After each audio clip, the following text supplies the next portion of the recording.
ये दिन था 16 अगस्त 1966 का। अब यहां से मिग 21 उड़ान भरता है।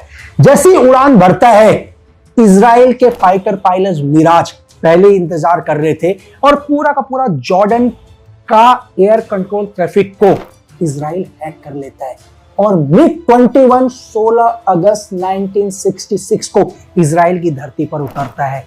इजराइल की धरती पर उतरने के बाद मोसाद क्या करता है, या मोसाद की एयरफोर्स पूरी मिग 21 की टेक्नोलॉजी को पता करते हैं कि ये प्लेन कैसा है, इस प्लेन के अंदर क्या खासियत है, इस प्लेन के लिए अगर इस प्लेन के खिलाफ हवा में लड़ना हो या मिग 21 को बर्बाद करना हो तो दुनिया में कौन सा प्लेन बनाना पड़ेगा।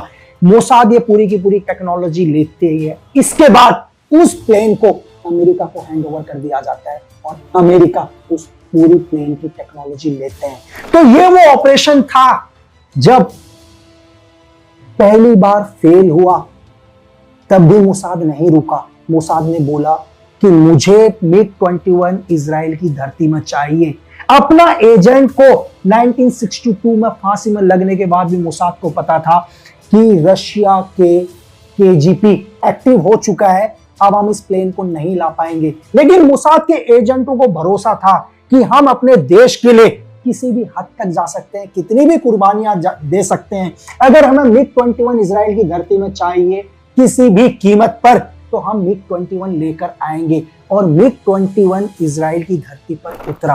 और मैं आपको यह बताऊं कि मुनीर रब्दा इजराइल में ही रहे और बाद में 1998 में उन्हें एक दिल का दौरा पड़ा और उनकी मौत हो गई। बहुत सारे लोग कहते हैं कि मोसाद ने उन्हें मरवा दिया। अगर मैं कहता हूं कि अगर मोसाद ने उन्हें मरवाना ही था तो 1968 में भी मरवा सकता था, 1998 तक इंतजार नहीं करता।